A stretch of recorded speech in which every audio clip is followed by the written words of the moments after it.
Hey guys, welcome and welcome back to my channel. So आज का हमारा problem है अनक्रॉस्ड लाइंस। सो इस प्रॉब्लम स्टेटमेंट में हमें क्या दे रखा है, हमें क्या फाइंड करना है, हम क्या करते हैं ना, इसको एग्जाम्पल के थ्रू समझते हैं। ठीक है, तो आप यहाँ पे देख रहे हो, आपको दे रखा है दो एरे, एक nums1 एक nums2। ठीक है, इंटीजर एरे है। अब आपको क्या करना है ना, इन दोनों एरे के बीच एक कनेक्टिंग लाइंस ड्रॉ करने हैं। ठीक है, तो आपको maximum number of connecting lines draw करने हैं। और आपको यहाँ पे एक कंडीशन भी दे रखा है कि लाइंस जो भी आप ड्रॉ कर रहे हो ना, वो एक दूसरे को इंटरसेक्ट ना करें। इस तरह से आप कितने maximum number of connecting lines find कर सकते हो, फाइंड करो। ठीक है, तो यहाँ पे आप देखो, यहाँ फर्स्ट एग्जांपल में देखो, ये 1 4 2 दे रखा है एरे, एक 1 2 4 दे रखा है। आप लाइन तब ड्रॉ कर सकते हो जब nums1 का वैल्यू, किसी भी इंडेक्स का वैल्यू nums2 के किसी भी इंडेक्स के वैल्यू के इक्वल है, तो उन दोनों के बीच हम क्या कर सकते हैं, कनेक्टिंग लाइंस ड्रॉ कर सकते हैं। ठीक है, तो यहाँ पे 1 और 1 वैल्यू सेम है, तो यहाँ पे हम कर सकते हैं, हमने कर लिया। ठीक है, अब यहाँ पे 4 है, यहाँ पे 2 है, तो यहाँ इन दोनों के बीच तो नहीं हो सकता क्योंकि वैल्यू आपका सेम नहीं है। अब आप क्या करोगे, इनके बीच कर सकते हो क्योंकि वैल्यू सेम है, या तो इनके बीच कर सकते हो 2 2 के बीच। लेकिन अगर इसके बीच भी कर लेते हो, इसके बीच भी कर लेते हो, दोनों इंटरसेक्ट कर लेगा, तो उस कंडीशन में आपको एक को ही चूज करना है। ठीक है, तो हम क्या करते हैं, और भी एग्जाम्पल है अपना, हम सबको देखते हैं एक एक करके। हमने फर्स्ट को तो देख ही लिया है, हम सेकेंड को देखते हैं। ठीक है, तो अपने को क्या दे रखा है, 2 5 1 2 5। ठीक है, यहाँ पे 10 5 2 1 5 2।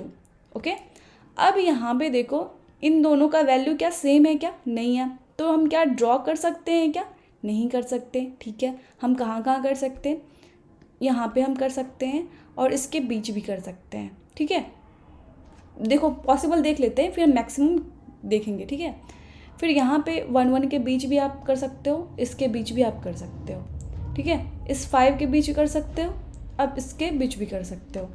ओके, तो लेकिन यहाँ पे आप देख रहे हो कि इंटरसेक्ट कर रहा है। ठीक है, इंटरसेक्ट कर रहा है, तो हमें क्या करना है, हमें मैक्सिमम देखने हैं। क्या देखने हैं, मैक्सिमम देखने हैं। तो इन दोनों में से हमें एक को कंसिडर करना पड़ेगा। अगर हम इसको कंसिडर कर लेते हैं, तो यहाँ पे 2 2 को कंसिडर कर लेते हैं, इसको हटा देते हैं। ठीक है, हटा दिया हमने। फिर यहाँ पे इन दोनों में से हमें एक को कंसिडर करना पड़ेगा। ठीक है, तो हम एक को हटा देते हैं, हटा दिया। फिर इन दोनों में से भी हमें एक को कंसिडर करना पड़ेगा, एक को हटा देते हैं, तो मैक्सिमम 3 ही होगा। अगर इन तीनों को हटा देते फिर भी मैक्सिमम यहाँ पे 3 ही होगा। तो पॉसिबिलिटी यहाँ पे कितनी रही आपके, मैक्सिमम 3 ही फाइंड कर सकते हो। ओके, तो आप यहाँ पे किसको लोगे, किसको हटाओगे, ये आप कैसे डिसाइड करोगे। तो आपको क्या चाहिए, मैक्सिमम चाहिए, आपको ऑप्टिमल सॉल्यूशन चाहिए। तो आप सारी पॉसिबिलिटी को देखोगे और सारी पॉसिबिलिटी में जो आपको मैक्सिमम देगा वो आप फाइंड करोगे। तो यहाँ पे आपका क्या वर्क करता है, सारी पॉसिबिलिटीज आप कैसे देख सकते हो, वहाँ पे आपको हेल्प करेगा रिकर्शन। ठीक है, और हमें ऑप्टिमल सॉल्यूशन भी चाहिए। चलो हम सेकंड ये एग्जांपल भी देख लेते हैं, फिर हम देखेंगे कैसे इसे सॉल्व कर सकते हैं। ठीक है, सो यहाँ पे देखो 1 3 7 1 7 5। ठीक है, 1 9 2 5 1। तो इन दोनों का वैल्यू क्या है, सेम है। हम क्या करेंगे, यहाँ पे ड्रॉ कर देंगे। ठीक है, अब 3 9 इक्वल नहीं है, तो हम डिसाइड करेंगे भाई, हम अभी 3 को लेके चलते हैं, 9 को स्किप करते हैं। ठीक है, आपके पास दोनों चॉइस है, 3 को लेकर चलो, 9 को लेकर चलो। तो हम अभी क्या करते हैं, 3 को लेके चलते हैं। 3 को लेके चलोगे, ठीक है, इन दोनों का मैच नहीं करता है। ओके, मैच नहीं करता है, तो उस कंडीशन में भी आप क्या करोगे, एक फिर से चॉइस बनाओगे, हम किसको लें किसको नहीं लें। ठीक है, तो इस तरह से हमें क्या करना है, एक बारी जैसे आई है और ये जे है, हमें क्या करना है, एक बारी आई को लेकर चलना है, एक बारी हमको जे के लेकर चलना है, फिर हमें इक्वल नहीं मिलता है, तो इस तरह से हमें क्या करना है, चॉइस बनाते चलना है। ठीक है, तो यहाँ पे तो आप देखो 3 2 तो मिला नहीं, 9 7 भी नहीं मिलेगा। ठीक है, फिर 7 5 भी नहीं मिलेगा, 2 1 भी नहीं मिलेगा, लेकिन यहाँ पे 1 1 ये इधर मिल गया। ठीक है, ये हम ले लिया हमने। उसके बाद हमारा 5 5 यहाँ मिल सकता है, लेकिन दोनों में से हम एक ही को कंसिडर कर सकते हैं, तो हम एक को ही कंसिडर करेंगे। ठीक है, कर लिया हमने। तो मैक्सिमम यहाँ पे आप क्या कर सकते हो, 2 ही फाइंड कर सकते हो। ठीक है, ये 1 1 ये 1 1, या तो इस 1 1 को ना लेके हम 5 5 को लेते हैं, फिर भी हम क्या कर सकते हैं, 2 ही मैक्सिमम फाइंड कर सकते हैं। ठीक है, तो अब हम क्या करते हैं ना, छोटा सा एग्जांपल लेकर ही देखते हैं क्योंकि काफ़ी लेंदी हो जाएगा रिकर्सिव ट्री इसका। तो हम क्या करते हैं, फर्स्ट एग्जांपल को देखते हैं, ठीक है। तो यहाँ पे क्या करना है, अपने को ध्यान रखना है कि हमें मैक्सिमम चाहिए और हम सारी पॉसिबिलिटी देखेंगे तभी तो हमें पता चलेगा कि कहाँ पे मैक्सिमम मिल सकता है। तो 1 4 2 है आपका, 1 4 2, ठीक है, 1 2 4। यहाँ पे आप आई पे हो और यहाँ पे आप जे पे हो, ओके। अब आपको पता चलता है कि दोनों का वैल्यू सेम है क्या, हाँ सेम है। तो यहाँ से तो आपको पता चल गया कि यहाँ से तो आप एक मिल ही सकता है, आपको क्या मिल सकता है, एक तो मिल ही सकता है आपको, है ना। उसके बाद आप यहाँ पे आओगे और यहाँ पे आओगे, अपना आई जे को मूव कर लोगे क्योंकि ये दोनों इक्वल हो गया है। तो हम ड्रॉ कर लिया हमने, एक हो गया हमारा आंसर आई जे। अब आपको पता चलता है कि यहाँ पे दोनों इक्वल नहीं है। तो इस कंडीशन में आपको क्या करना है, एक बारी 4 को लेकर चलना है, एक बारी 2 को लेकर चलना है। यहाँ पे क्या करना है, आपको 2 डिसीजन बनाना है।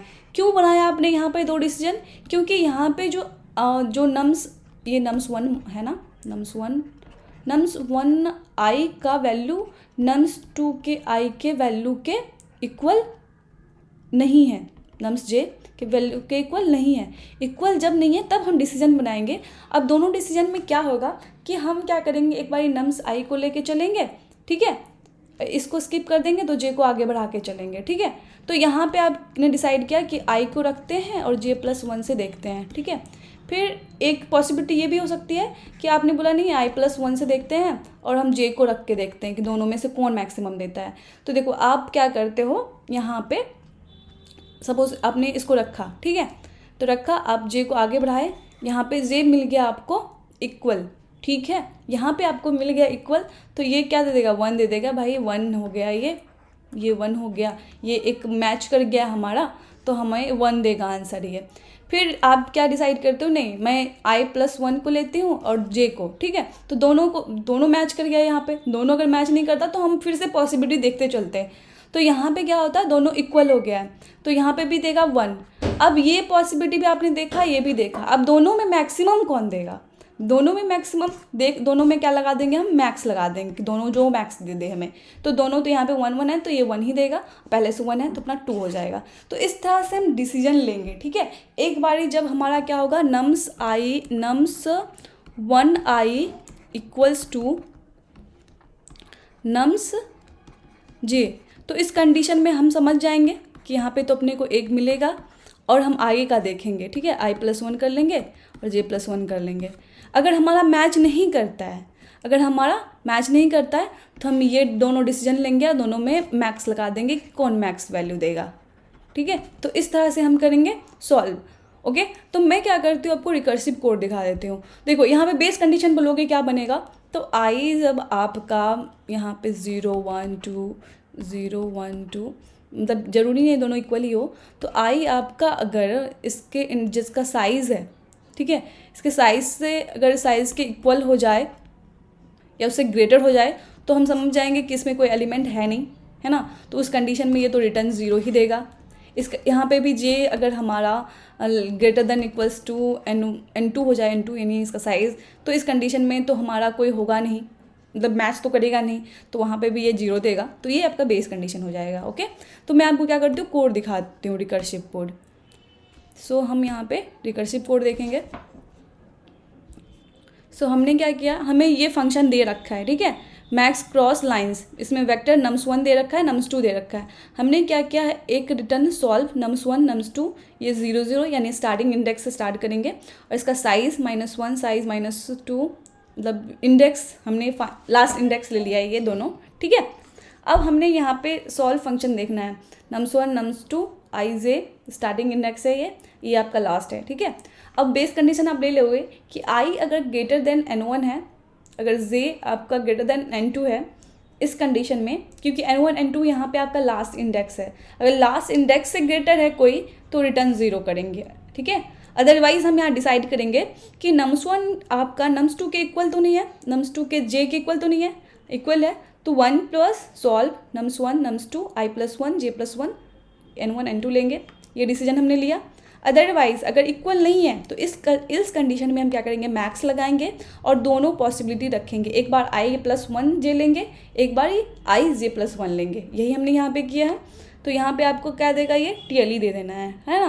तो अब हम क्या करेंगे, इसको मेमोराइज़ करेंगे। तो मेमोराइज़ करने में हम क्या करते हैं, तो देखो मेमोराइज़ कर अब कैसे करते हो, यहाँ पे आपका आप कहाँ तक जा सकता है, ये मैं आपको दिखाती हूँ यहाँ पे कि हमने क्या क्या करा है। सो देखो हमने यहाँ पे एक DP लेना है, ठीक है, मतलब 2D वेक्टर लेना है। क्यों लेना है, क्योंकि आपका I भी चेंज हो रहा है, J भी चेंज हो रहा है, ठीक है। तो आप फिर यहाँ पे N1 N2 ले लोगे। N1 आपका nums1 का साइज़, nums2 का साइज़, ठीक है। अब N1 हमने लिया यहाँ पे, ये N2 लिया है, क्योंकि आपका जो इंडेक्स है N1 तक जाएगा, मतलब N1 लोगे तो N1 - 1 तक जाएगा, N2 लोगे तो N2 - 1 तक जाएगा J, है ना। तो हमें वहाँ तक चाहिए भी J।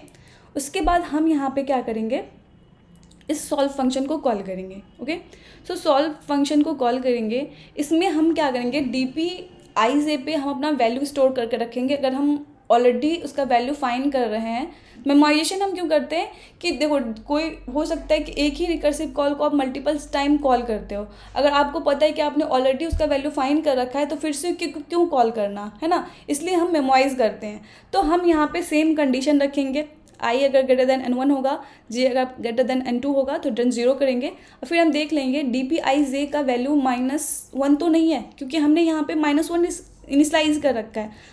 अगर ये -1 नहीं है डैट मीन्स हमने इसका वैल्यू पहले से ही फाइंड कर रखा है।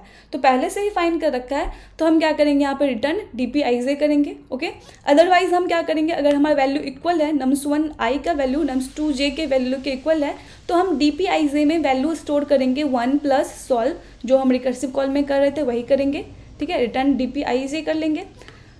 ओके, इल्स कंडीशन में आएगा तो DPij पे हम वैल्यू क्या स्टोर करेंगे, मैक्स, ये रिकर्सिव कॉल ये रिकर्सिव कॉल, दोनों में जो मैक्सिमम दे दे हम स्टोर कर लेंगे और यहाँ से रिटर्न कर लेंगे। तो हम बेसिकली मेमोराइजेशन में यही करते हैं। ओके, सो यहाँ पे आपने देख लिया हमने क्या क्या किया। हमने N1 फाइंड किया, N2 फाइंड किया, दोनों का साइज, एक DP ले लिया, 2D वेक्टर ले लिया, I आपका कहाँ तक जा सकता है, N1 तक जा सकता है, लेस देन N1, तो यहाँ पे N1 साइज तो लेना होगा ना आपको। और आपका J कहाँ तक जा सकता है, आपका J जा सकता है N2 - 1 तक, क्योंकि N2 आपका साइज़ है तो इंडेक्स लास्ट इंडेक्स N2 - 1 तक जा सकता है। तो यहाँ पे इसलिए साइज़ आपको N2 लेना पड़ेगा, ठीक है। आपने फिर से सॉल्व फंक्शन कॉल कर लिया और ये प्रोसेस किया। ओके, अब आता है हमारा फाइनली DP, फुल्ली DP हमें यहाँ पे देखना है। इसमें हम करेंगे क्या, देखो यहाँ पे हम क्या करेंगे, यहाँ पे टेबल बनाएंगे। सो टेबल में हमारा क्या रहेगा, हम फर्स्ट एग्जाम्पल का ही देख लेते हैं। यहाँ पे 142 124 142 124, ठीक है। 3 साइज़ का है, ये 3 है, ये भी 3 है। ओके, सो हम क्या करेंगे, यहाँ पे एक टेबल बना लेंगे। टेबल का साइज़ कितना होगा, ये 3 है, 3 + 1 का लेंगे और 3 + 1 का लेंगे। इसका मतलब क्या हुआ मैं बताती हूँ आपको, 0 1 2, ये 3, ठीक है, 0 1 2 3। इसका मतलब ये nums1 के लिए, मान लो ये nums1 के लिए है, ये nums2 के लिए। ये इसका इंडेक्स नहीं है, ये मत समझो कि ये इंडेक्स है। इसका इंडेक्स आपका यहाँ पर 0 1 2 तक ही जा सकता है, 0 1 2 तक ही जा सकता है, ठीक है। ये इसका मतलब है कि nums1 का आप 0 एलिमेंट ले रहे हो, ठीक है। यहाँ पे nums2 का मतलब है, यहाँ पे nums2 के लिए ये आप 0 एलिमेंट ले रहे हो, फिर 1 एलिमेंट लेके देख रहे हो, 2 एलिमेंट लेके देख रहे हो, 3 एलिमेंट लेके देख रहे हो, फिर 0 एलिमेंट लेके देख रहे हो nums2 में, nums2 में 1 एलिमेंट लेके देख रहे हो, nums2 में 2 एलिमेंट लेके देख रहे हो, nums2 में 3 एलिमेंट लेके देख रहे हो। जब nums1 में आपका 0 एलिमेंट होगा, कोई भी एलिमेंट नहीं होगा, तो इन सारे केस के लिए nums2 में जब 0 एलिमेंट होगा, 1 एलिमेंट होगा, 2 होगा, 3 होगा, तो उस केस में कितना बनेगा आपका अनक्रॉस लाइन, कितने बनेंगे, 0 ही बनेंगे, क्योंकि इसमें वैल्यू ही नहीं है, nums1 में कोई वैल्यू ही नहीं है। तो इसको हम 0 से इनिशलाइज कर देंगे, कर दिया हमने। सेम जब होगा कि nums2 में हमारा क्या होगा, 0 एलिमेंट होगा, तो हम क्या करेंगे, यहाँ पे 0 से इनिशलाइज कर देंगे, क्योंकि उस कंडीशन में तो देखो एक इम्प्टी रहे, एक में एलिमेंट रहे, कितना भी क्यों ना रहे, तो क्रॉस लाइन बनेगा क्या, कभी नहीं बनेगा ना। तो इसलिए हम 0 से इनिशलाइज कर देंगे, इसको कर दिया हमने। अब हम क्या करेंगे, यहाँ पे कहेंगे एक एलिमेंट इसका nums1 का, एक एलिमेंट इसका, तो हम यहाँ से स्टार्ट करेंगे, ठीक है। एक एलिमेंट इसका, एक एलिमेंट इसका। तो उस कंडीशन में आप क्या करोगे, यहाँ पे देखोगे कि इन दोनों का वैल्यू मैच करता है क्या। तो इंडेक्स कौन सा है, ये 0 0 है, लेकिन डीपी में ये 1 1 है। तो हमें क्या करना, चेक करना होगा यहाँ पे nums i-1 equals to nums j-1 का वैल्यू इक्वल है क्या। हाँ इक्वल है। तो इक्वल है तो उस कंडीशन में आप क्या करोगे, यहाँ पे 1 तो लोगे ही, क्योंकि इक्वल हो गया 1। अब अभी तक में कितना मैक्सिमम और भी मिल चुका है, ठीक है। तो इससे पहले भी आप कितना मैक्सिमम फाइंड कर लियो, उसको भी यहाँ पे ऐड कर लेना है। ओके, प्रीवियस वैल्यू भी, यानी नम्स dp i-1 पे कितना वैल्यू है, dp j माइनस पे कितना है। इसका मतलब है कि यहाँ पे बढ़ने के लिए आपको ये डायगोनल एलिमेंट यहाँ देखना पड़ेगा। अभी एक एक एलिमेंट ले रहे हो, जब आपने 0 0 एलिमेंट लिया था तब आपके पास कितना था, ठीक है। तो यहाँ पे फिर भी तो आपको 0 ही मिलेगा, यहाँ से फिर 1 ऐड कर लोगे तो यहाँ पे 1 फिल कर लोगे। ओके, यही आपका यहाँ पे इक्वल नहीं होता। तो यहाँ पे आ जाते हैं हम, यहाँ पे i सपोज यहाँ पे है। तो इस कंडीशन में अगर हम होते, i हमारा यहाँ पे होता, तो बेसिकली इस कंडीशन में हम कैसे फिल करते हैं। तो इस कंडीशन में अपने को क्या मिलता, वैल्यू इक्वल नहीं मिलता है ना। तो वैल्यू जब इक्वल नहीं मिलता तो हम क्या करते, एक बार इस एलिमेंट को छोड़ के देखते, एक बार इस एलिमेंट को छोड़ के देखते। तो इस एलिमेंट को छोड़ के देखते तो हमें देखते कि इससे पहले कितना हमें प्रीवियस में मिल चुका है, यानी dp i-1 पे i-1 j पे कितना वैल्यू था। अगर हम इसको छोड़ लेते, ठीक है, इसको अगर हम छोड़ लेते तो dp i-1 पे कितना वैल्यू था वो हम देखते। इन दोनों में जो हमें मैक्स देता वो हम यहाँ पे फिल करते इस कंडीशन में। तो आपको पता चल गया कि दोनों कंडीशन में आपको करना क्या क्या है, ठीक है। तो यहाँ पे आओ, अब इसका मैं कोड दिखाती हूँ आपको। देखो नम्स, यहाँ पे हमने n1 ले लिया, n2 साइज ले लिया, और वेक्टर ले लिया हमने n1 + 1 से n2 + 1 से, क्योंकि आप देखो एलिमेंट यहाँ पे हमें 3 है, तो 3 तक हमारा इंडेक्स जाना चाहिए, ठीक है। इससे पता चलेगा कि हमारे पास 0 एलिमेंट, 1 एलिमेंट, 2 एलिमेंट, 3 एलिमेंट। तो इसलिए हमें यहाँ पे क्या करना होगा, n1 + 1 लेना पड़ेगा, n2 + 1 लेना पड़ेगा, ठीक है। 0 से इनिशियलाइज करना पड़ेगा। तो हमारा जो ये होगा कि 0 से हमने इनिशियलाइज कर लिया, तो 0 जब i 0 होगा तो उसका वैल्यू 0 ही होगा, जब j होगा तो उसका वैल्यू भी 0 ही होगा। तो हम क्या करेंगे, यहाँ पे i से जो 2 लूप लेंगे, हम अपना 1 से स्टार्ट करेंगे, ठीक है। 1 से स्टार्ट करेंगे, n1 तक जाएगा, j से स्टार्ट करेंगे, n2 तक जाएगा। हम यहाँ पे चेक करेंगे नम्स i-1 का वैल्यू नम्स 2 j के वैल्यू के इक्वल है क्या। अगर है तो dp ij पे आप क्या करोगे, 1 + dp i-1 j-1 का वैल्यू दोनों स्टोर करेंगे, ठीक है। मतलब 1 करंट वाला मिल गया, एक तो बनेगा। अब पहले से कितना हो रखा है प्रीवियस, अगर एलिमेंट्स को हम कंसिडर करते किए हैं तो उस पर कितना मैक्सिमम मिल रहा होगा, तो इसमें तो ऑलरेडी स्टोर होगा, इसलिए हम यहाँ पे ऐड कर देंगे। अदरवाइज हम क्या करेंगे, dp i में स्टोर करेंगे max dp i-1 j dp i j-1, यानी एक बार i को आप छोड़ के देखोगे, j को छोड़ के देखोगे, है ना। तो इस तरह से आप करोगे। जब आप फुल्ली इसको फिल कर लिए होगे तो फाइनली जो आप आंसर मिलेगा आपका कहाँ पे मिलेगा, dp n1 n2 पे मिलेगा, है ना। तो अब यहाँ पे डन कर दोगे। तो आई होप आपको ये समझ में आया होगा। अगर वीडियो अच्छी लगी हो तो please like, share and subscribe कर देना। Thank you.